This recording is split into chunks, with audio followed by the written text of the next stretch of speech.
Wait, is that it? A proper end. First, let's just make it very clear.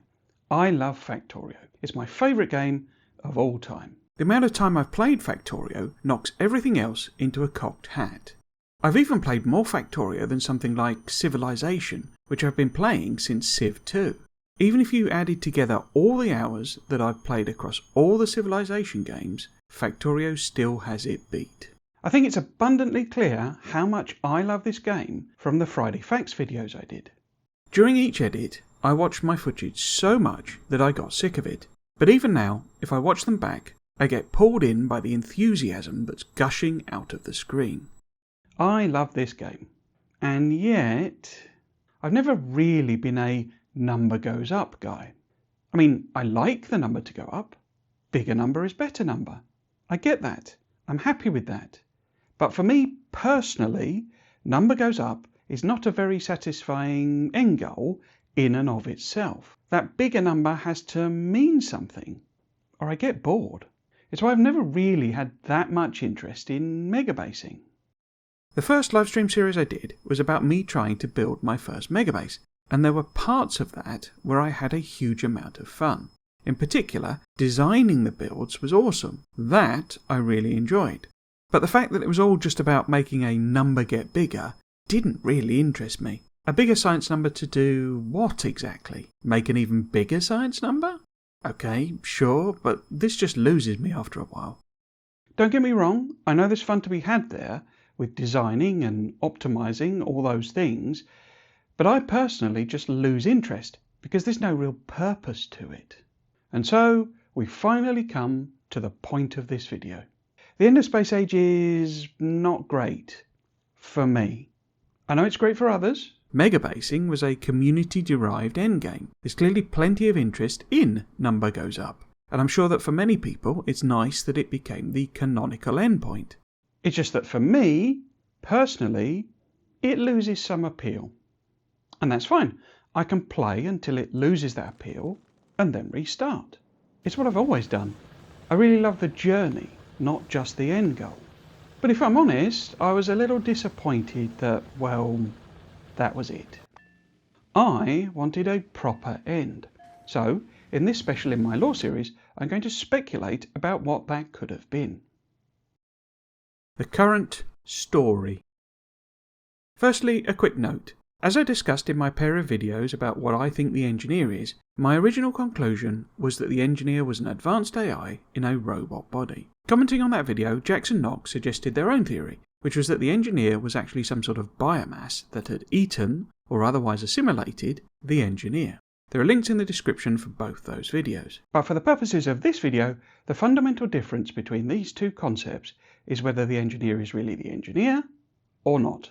While I don't think this fundamentally changes what I'm going to discuss, it does change the reasoning, so I'll touch on that where I think it applies. But basically, if the engineer is a real engineer from the engineer's culture, then they will have a different motivation than if they're a biomass that took over the engineer. For example, the AI might want to get back to its own people, but the biomass might be content to simply find any other intelligent life, be it the engineers or not, and then to spread itself from there. Anyway, I actually kind of appreciate that the current ending acts as a kind of narrative for the game. Let's run through that story, such as it is. First off, the engineer crash lands on Nauvis, which for me is a consequence of some of their own actions. The rest of the crew is dead, and they're stranded on an alien world covered in these rapidly evolving bugs. Bugs that the engineer might be responsible for dropping there. They have to escape. If they're a real engineer, then they want to get home.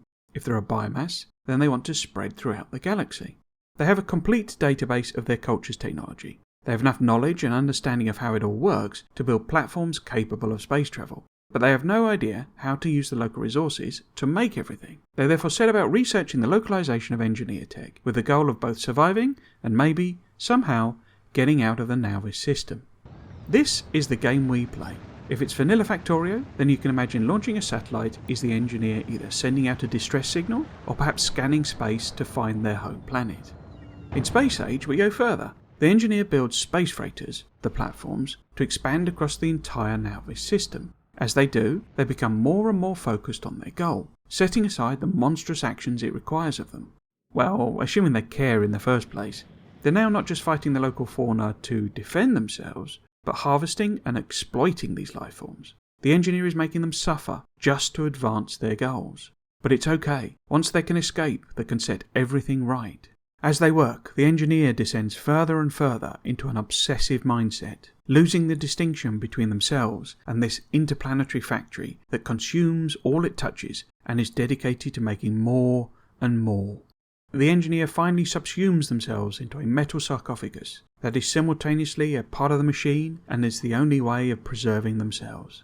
But the lines are fully blurred now. The original goal is gone. They are no longer even contemplating the possibility of escape. There is only the factory, and the factory must grow. Depending on what you think of some of my other speculations, there may even be more underlying irony here, but I'll let you watch those videos in your own time. So number goes up works here, right? It's the end state. The obsession has consumed you, and there is only the goal of making more science so that you can make more science. Cool. But for me personally, I'm also interested in other stuff. What were we doing in the system? Why did we crash? Are the bugs our fault? Who shattered that planet? And can we escape the system and go home? Answering some of that is what I'd like to have seen as the end goal. I've actually talked about this quite a lot in the Friday Facts videos that I used to do. And I happen to know that at one point there was something like this in the concepts they were exploring. However, it didn't make it, as I believe it all got a bit too complex and unwieldy. And these types of definitive endgame goal do also tend to cut off the number goes up endgame. But I think there are ways of making both things work at the same time. New concepts. Okay, let's dig into some of the ideas that I had. Since this video needs to be a reasonable sort of length, I'm only going to talk about the following concepts. 1. New combat options. 2. Colonisation.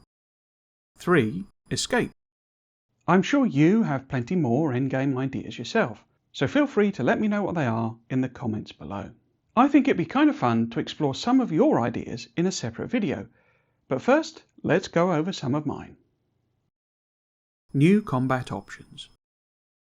This is the idea of introducing some sort of endgame combat system that's new and that's not been touched on during the rest of the game.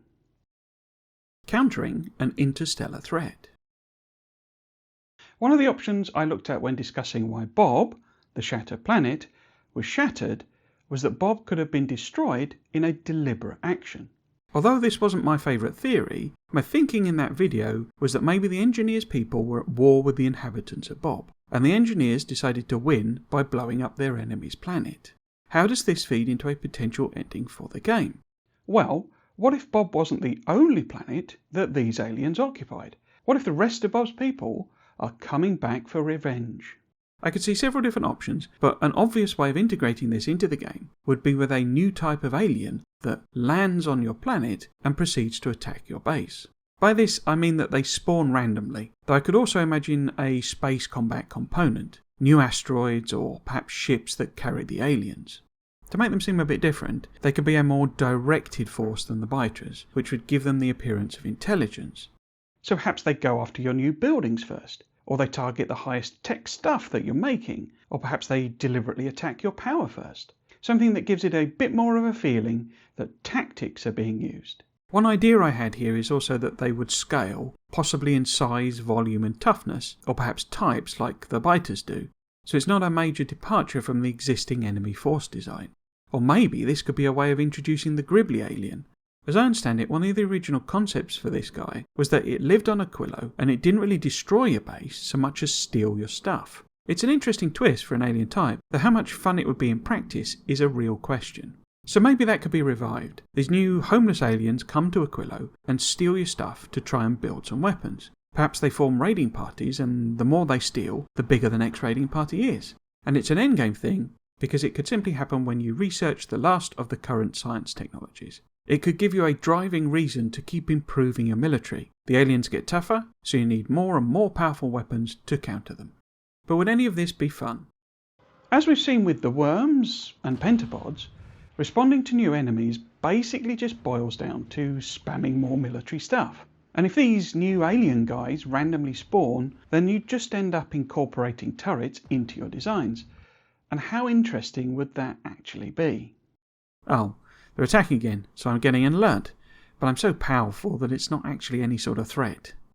I think a platform-based combat might create an interesting new mechanic, but again, it would probably boil down to just putting more turrets on all your platforms. Although maybe turrets like Flamers and Teslas could be used now to repel boarders. There are possibilities, but it's not really that different. Discovering a hostile intelligence on Fulgora. As I discussed in my Fulgora video, I speculated that maybe the Fulgorans weren't actually gone, that perhaps they were instead sleeping in vaults that go deep into the planet's crust, keeping them safe and secure. Well, what if we wake them up? When I was doing my Friday Facts videos, this was one of the things I speculated about when we saw these white dots on the map. Of course, they turned out to just be vaults that you could mine, but I wondered if they were perhaps protected by robot aliens or turrets that you would need to destroy. How might this work?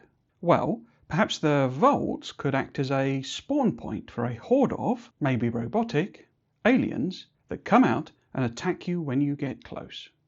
Or perhaps it could spawn some turrets or other fixed defences when you get close. This could also be a time-based thing.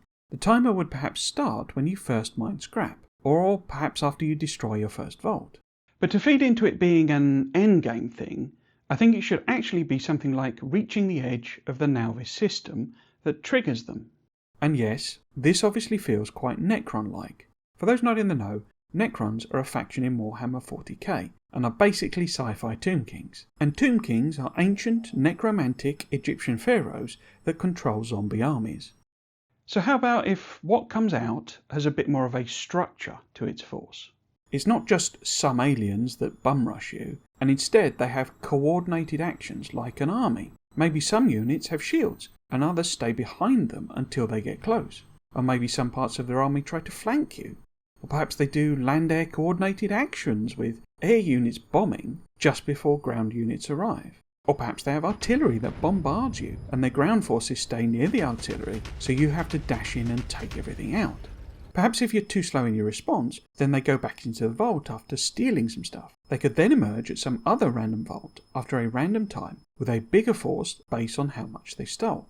I think the performance cost of this could be minimised by making it a single entity thing. That is, this one vault is now active, so there's one alien force. It could then enter and leave any of the vaults until you destroy their leader. This is actually a mechanic for a few of the Warhammer armies. Once you kill their leader, the whole army dies. In this scenario, I could also see some inspiration possibly coming from Dyson Sphere program, and have the Fulgorans drop some special resources when they die. You could then collect this and use it to make special weapons, though that is getting quite close to the old alien artifacts concept, which in practice was quite annoying. Otherwise, it could be an endgame in the same way as the invaders from space. They get tougher, so you need to keep buffing your military stuff. But would any of this be fun? Again, it's more combat, so it's likely some dominant strategies would emerge. So maybe not? And maybe it would become tedious or annoying. It could have some special reward each time you kill a boss, so then it maybe becomes worthwhile engaging with it. But whether it's fun is likely to depend on the specific player and how much they enjoy combat. Blowing up other Bobs. Or what about if Bob was a rogue planet, and perhaps there were other Bobs lurking out there in the void? Perhaps one of them is heading towards Nauvis, and we need to destroy it before it gets here. The way we would do this could be related to my theory on how Bob was destroyed. You could have a sequence of missions where... Firstly, you harvest some asteroids, strapping engines to them and launching them at Bob 2, son of Bob. In the meantime, you manufacture some antimatter and build an antimatter bomb. You then have to build a space platform that's capable of getting to Bob 2 while also carrying your antimatter bomb. You then launch this at Bob 2 and destroy it. The challenge here would therefore probably need to be based on time. You've only got a certain amount of time to achieve your goal, so you've got to work out a quick and efficient way to do it. Do you wait and build a bigger bomb? Or do you go early with the aim of sending several smaller bombs? I think this idea fits the best with the current endgame. These missions could actually be technologies that you unlock, and these technologies could therefore be unlocked in a sequence. And perhaps Promethium could be refined into a special material that you use to make the antimatter. But would any of this be fun? I think so, but the time pressure may put a lot of people off. So perhaps there could be an additional mechanic where each asteroid that you send buys you extra time. You could then automate this, and it keeps extending your deadline. Then it's up to you how long you delay, and maybe you delay forever. New combat options. Conclusion. My fundamental issue with all of these new combat options as endgame ideas is that they're not really an endgame. There's something additional to do, which is great, but how do they represent an end? I guess blowing up Bob 2 is a good final goal that gives a bit more of a definitive ending, but even there, it's really just a game extension mechanic, rather than a proper ending for Factorio. Oh, and just a note, I think these ideas work pretty well if the engineer is a biomass or a real engineer, unlike my next set of concepts. Building a colony. Okay, if the combat options are about blowing more stuff up, let's explore some building-based options. Terraforming the planets. I called this terraforming because I wanted to make it a more specific version of colonization. My basic premise here is switching out the endgame more science option. Instead, we'll be introducing technologies that enable the 4 more habitable planets in the system, Nauvis, Gleba, Vulcanus, and Fulgora, to be terraformed into livable colonies. But what do I mean by this? Well, perhaps we could build an atmosphere processor on each planet. This would slowly transform the atmosphere into something more breathable for the engineer's people. These could be huge buildings that take a vast amount of resource, special technologies, and component parts to build. It could even be a whole set of interlinked buildings. There could also maybe be neighbour bonuses to enable you to optimise layouts. Obviously, all of these buildings and components would need to be researched and manufactured. I think it would also be appropriate for each to be different. That is, transforming the atmosphere on Gleba is going to be quite different to transforming it on Vulcanus. Each planet could therefore have its own research tree. It will also be a good opportunity for interplanetary logistics. You need to import the materials to build it, but you may also need the resources to fuel the actual terraforming. The bit with this whole idea that I'm not sure about is what bonus each gives you and what encourages you to do them in any order. Obviously, one of the habitable planets, Fulgora, has no enemies, so that seems like the obvious first choice. And Vulcanus is a one-shot deal with each enemy, so therefore it would be a good second choice. That rather flies in the face of Wooby's intention for you to play them in any order. I'm envisaging that science stops once you've built these things, but if this is a colony, then perhaps it could go further. The engineer could build habitation blocks for people to live in, and food factories and starports for the colonists to arrive on. They could even actually turn up, and you've got to keep them happy and safe. But I think that's probably a bit much without it becoming a massive expansion. But would any of this be fun? I'm not sure. Maybe. Even though this is my concept, I think it's a bit too big and unwieldy for its own good. Are we really going to research and build 4 separate atmosphere processors? That'd be like extending space age to double its current size. And if we did one world, it'd presumably just be Nauvis. And how much terraforming does that actually need? And what happens to things like worms and pentapods? Do they just disappear as the atmosphere changes? I also think it would be horrendously complicated to actually implement in-game. Building the machines would be okay, but the actual terraforming is going to be really messy. I do think it gives quite a nice endpoint for the game though. Once those processes are built, then that's it, so it could stop. Or maybe there'd be an option for an endgame where you feed in resources to enable it to do the processing. New sciences could make this more efficient, and a little percentage could tick up as you terraform the planet. Von Neumann probe. In my first video talking about what I think the engineer is, a few commenters felt I was a bit dismissive about the von Neumann probe idea. If you're not familiar with that concept, it's a spacecraft that travels between systems and when it arrives, it builds one or more copies of itself that then head out to colonise other systems. I do want to make it clear that I do like it as a fundamental concept. My point in that video was that I didn't feel that the facts of what we do in the game really supported the idea that the engineer was a von Neumann probe. The core part of that concept is that the probe builds a copy of itself that it then sends off into the galaxy to find and colonise another part of the galaxy. And we don't currently do that. We don't build a new engineer and send it off into space. For this option then, I'm proposing a tweak to the game so that we do.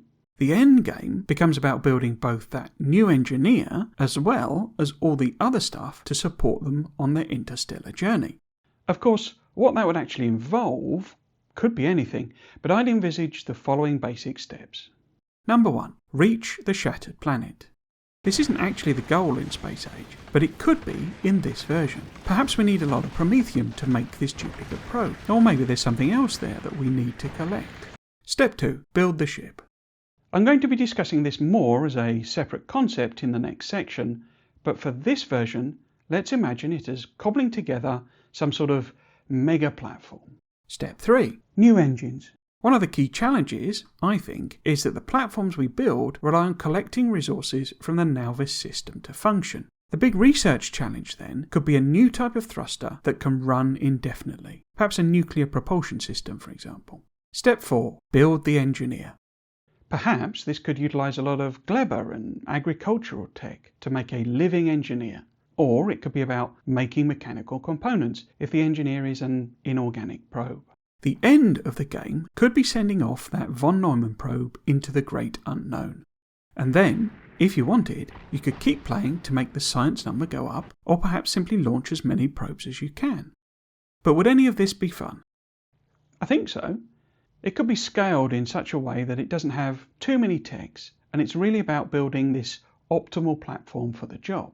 New infinite techs could also be introduced to make that job easier. I could envisage things like energy shields to protect this platform both in system and on its journey. There could even be some interesting stuff about keeping the engineer alive and well, assuming it's organic, or simply keeping it functional, if it's a robot. That is, it doesn't lose all of its heat to space and seize up. Exporting to the colonies. The final idea I wanted to talk about in this section was something that turns the whole concept on its head. Instead of building a colony on the Nauvis system planets, what if our goal is actually building a colony off-planet? And what if the Nauvis system has been selected as the donor system to build this colony? There's obviously all sorts of possibilities for how this might work, and two of them I'm actually going to talk about in the next section. So what about if we're trying to build some sort of ring world? In case you're not familiar with the concept, a ring world is literally a ring-shaped structure that people live on. The habitable area is on the inside of the ring, and the ring rotates to create a gravity-like effect. There's already a couple of popular concepts for this. Firstly, there's a ring world that's big enough to completely wrap around a star. If you've read the Ringworld novels, this is the type of ring world explored there. Or secondly, there's a ring world that's smaller and orbits a star like a planet. There are quite a few mentions of these smaller ring worlds in Ian M. Banks' Culture series, if you want to read some cool sci-fi with them in.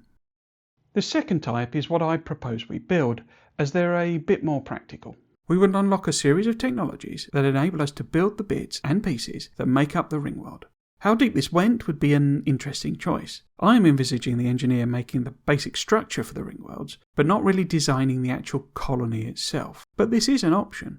What I mean by this is we'd need to build things like thrusters and maybe energy shields for the sidewalls. We'd need to import air, water and soil, and maybe the machines for treating and processing these materials as well. If it went further, you could imagine building habitation blocks, entertainment facilities, cities, farms. As I say, it could get really complicated. Note that one of the reasons I mention this idea is it sort of already exists in the game. You can actually already play on a world where you restrict either the height or the width and leave the other dimension infinite. If this was actually more like a loop, where you popped back on the other side when you leave, then you've got a proper ring world. The ring thickness could be restricted based on building size, and the length could maybe be something you can research. So more research levels let you build bigger and bigger rings, a nice infinite tech option. But would any of this be fun?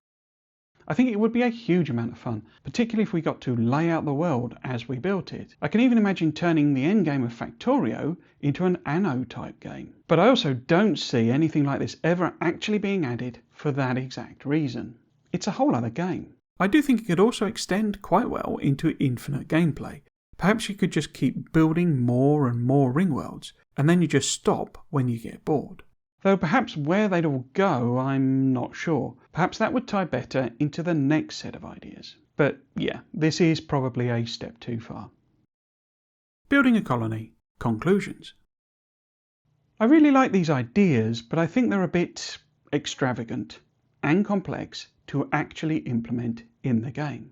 The terraforming would be quite difficult to show, and given the size of the planets in the game, how would it actually work?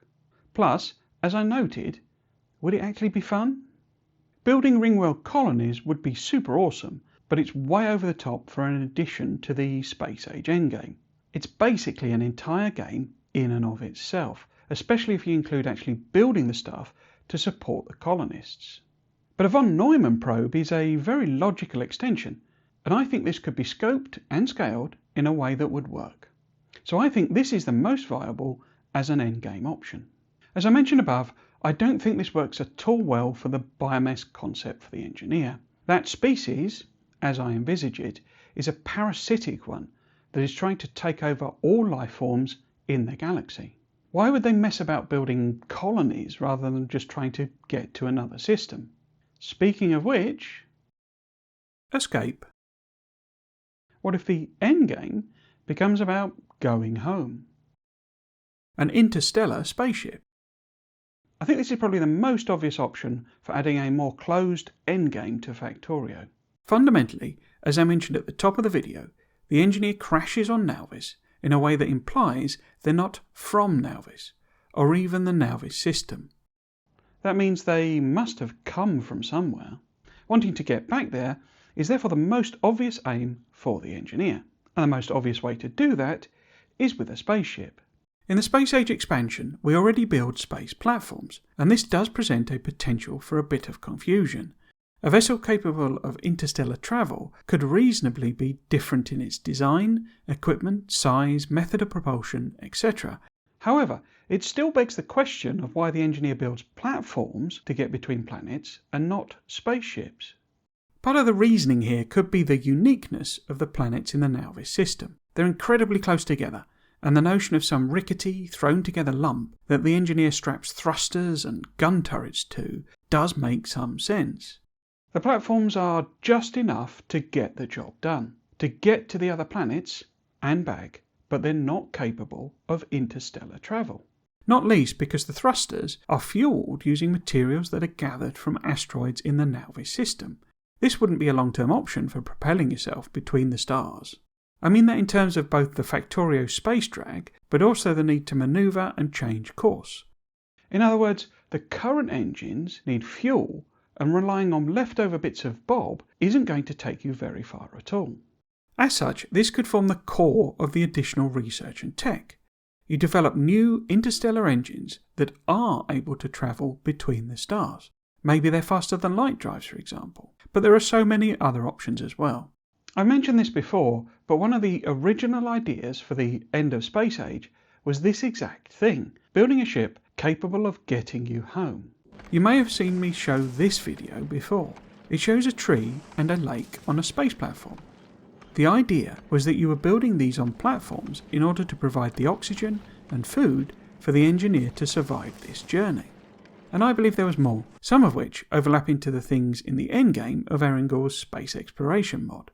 Your task would have been to build a ship that could achieve and sustain a certain speed before you can win and set off home. This could all be added back in, but it would run the risk of making the extra content pretty huge. And that's ultimately why I believe this idea was dropped. It was just too much stuff to do. And part of me agrees with this. Space Age is already a very big expansion. Adding all this stuff to build a spaceship that can sustain you across the stars would probably be too much. But would any of this be fun? Yes, I think so. The difficulty with this option is the potential repetition with the space platforms. how much is common between the two and how much is new. This does give some scope for scaling the content to be a reasonably small addition. For example, it could be that we just research the more sustainable engines and strap them to a normal platform that's then capable of making it out of the system. There's no super complex life support stuff required. I mentioned in the second section of this video that a spaceship could actually tie in quite well into the idea of building a colony. For example, if we're a von Neumann probe, then we'd need to build a spaceship. And another option for the out-of-system colonization idea is that we build a ship that exports all the Nauvis materials somewhere else, fill her up and send her off. And these could give more repeatable options if we don't actually leave the Nauvis system. How many ships can you send per hour, for example? A wormhole home. Given the overlap with the space platforms for that first option, how about instead we build a wormhole that can take us back to our system? What I'm envisaging is something on a huge scale. I mentioned quite a lot during my Friday Facts videos that I thought that maybe the end goal would be to build some sort of mega structure. While one idea for that was the spaceship, another would be a wormhole. My thoughts on how this would work is that we could build it at a Lagrange point in the Nauvis system. If you're not familiar with these, they're points in space where the gravitational forces between large bodies balance out. In other words, something sat at a Lagrange point is going to stay there without needing too much adjustment from thrusters. This would therefore work quite well given the fixed map. A new Lagrange point could become available once we do a research or two. We would then build the megastructure by manufacturing it on platforms. It could be a recipe that's fixed to space and using all sorts of materials from space. This would give us an interesting logistical challenge, given that we can't transfer things between platforms. What do we gather? What do we build locally? Etc, etc. Note that platform transfer is actually something I'm hoping they add in version 2.1. You'd need to build maybe 24 wormhole pieces that you then fit together at the Lagrange point. Next would come things like power. Here the idea would be a huge power is required, and this would give us options of how we want to build it. Lastly, there could be a secret source that enables the wormhole to happen. I guess this could be some sort of Promethean-based processing that enables you to make a canister that you can then use to fire up the wormhole. Maybe it's a controlled antimatter thing, and perhaps it involves some sort of complex sequence, or it needs circuit logic that could make it a bit more complex than just build the thing and insert it. But would any of this be fun? Again, I think it could be. It does get a bit close to Dyson Sphere program. In that game you build a Dyson Sphere, which is intended to harvest the power from stars. So it is different, but there's a lot of similarity in the mechanics that I've been discussing. In that game you build rockets and launchers that send your Dyson Sphere components into space where they are assembled into the sphere. My idea for the wormhole could work in a similar way, but be a bit less complex. Well, I mean it could be just as complex, but if it's an addition to the already huge expansion, then I think the scope needs to be reined in a bit. I do think the flaw with how I've presented this is that it's very fixed. You're building 24 pieces, they fit together in a circle, and then once it's done, it's done. It doesn't feel very Factorio in this way. It's not so much about working out your own solution as it is following the prescribed path. Await rescue. If we assume that the engineer's people know that we crashed on Nauvis, then maybe they'll send a rescue mission. This might seem like an awful lot of effort for one engineer, but let's assume that the engineer was part of a crew of a larger vessel. Now it makes more sense for the engineer's people to send a rescue mission. Think about us sending rescue crews when a ship sinks on Earth. Until the rescuers get there, we don't really know how many people actually survived. It could also be an automated rescue. They could send an unoccupied ship that goes to find out what happened. I mean, it could even be more about finding out what happened rather than a rescue mission as such. If the engineer was part of the crew of a big ship full of engineers, perhaps they're here to harvest promethium, then it may be imperative that they find out what happened so they can stop it from happening again. In other words, rescuing anyone who survived might be more of an afterthought than a goal. Okay, but it would therefore take a while for this rescue ship to arrive. So how would the engineer survive that wait? Cryosleep. I know, it's a bit out of left field, but my first video on the Fulgorans got me thinking. What if the engineer put themselves into a cryosleep to wait for rescue? I think this concept works particularly well because there's a frozen planet, Aquilo. The engineer could undertake a whole bunch of research on how to survive for extended periods of time. There could also be other research that's dedicated to waking them up. Some sort of automatic system that detects a ship arriving, for example. Or maybe there could be a survival pod that the engineer builds at a Lagrange point, so it has that logistical and space complexity. But would any of this be fun? Honestly, I'm not sure. It's novel, I'll say that, but it also feels like it would be a bit simple. Of course, the relative simplicity could therefore make it easier to implement. It would beg the question as to why we don't refrigerate anything else, but then maybe that could be part of it as well. It also maybe lacks the whole go find your own solution gameplay loop that Factorio is so good at. I'll be honest, this one feels more like an addition to the other ideas. Perhaps you'd need to go into cryosleep to survive the long journey when you're travelling on the spaceship. Or perhaps you have to go in a sort of cryo-induced stasis to be able to survive the wormhole journey. And perhaps this is actually the wrong way to think about it. If the engineer is an immortal AI in a robot body, then time would be a bit irrelevant. So it could just wait. Maybe the factory is just what the engineer is doing to fill the time, and that's why it doesn't really have any sort of point. I seem to have sort of talked myself out of my own idea. Escaping the system. Conclusions. I think these are actually my favourite options for adding a definitive endgame to Factorio. A wormhole to go home sounds like the best candidate, but an interstellar spaceship or cryosuspension could also work. There is one framing thing that I did want to discuss here as a bit of a bonus though. Bonus. The Bobians. I've discussed the idea of waking the Fulgorans, but what if it was Bob that was inhabited? How advanced were its people? Did they colonise space? The Nauvis system is weirdly bereft of moons, and I wonder if this might be a way to introduce this mechanic. Perhaps, as an endgame, the engineer could discover a moon or two. Perhaps they were Bob's moons, and their way out in the shattered planet asteroid belt. We could then go there and discover there are bases on the moons. Bases full of new technology. This is obviously a bit similar to a mechanic in space exploration, and I'm sure you get the basic idea. As such, I won't discuss it too much further, but I do think this could be a way of doing lore. Perhaps, as we explore the bases, we can find lore dumps that tell us about the Bobians. Bobbins? Boblians? We could also get some special technologies and blueprints by doing this. Perhaps they're stored on old computers that we have to power up. Remember that if it's out where Bob is, there's no real solar power, and it's a long and tough journey. And, as a side thing to this, moons and asteroids could be made into really awesome places to build. Perhaps through the power of space you get a 100% prod bonus or something like that, but powering it would be a real pain.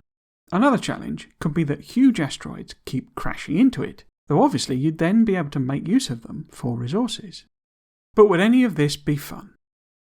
Well, a lot of people enjoy space exploration, and this would be a building and logistical challenge, so it feels like it would have a lot more longevity. So maybe? If you were gathering lore and blueprints, then that would presumably eventually dry up, so it feels more like it would lead to a definitive end. But my idea is that this is how we get the concepts for your eventual endgame. In the perfect world, I think this could introduce a roguelike element. So all of the above options are possible, it just depends which one you find. Or, if you don't like randomness, though we all love quality now, right? Maybe you could keep exploring until you get the one that you want.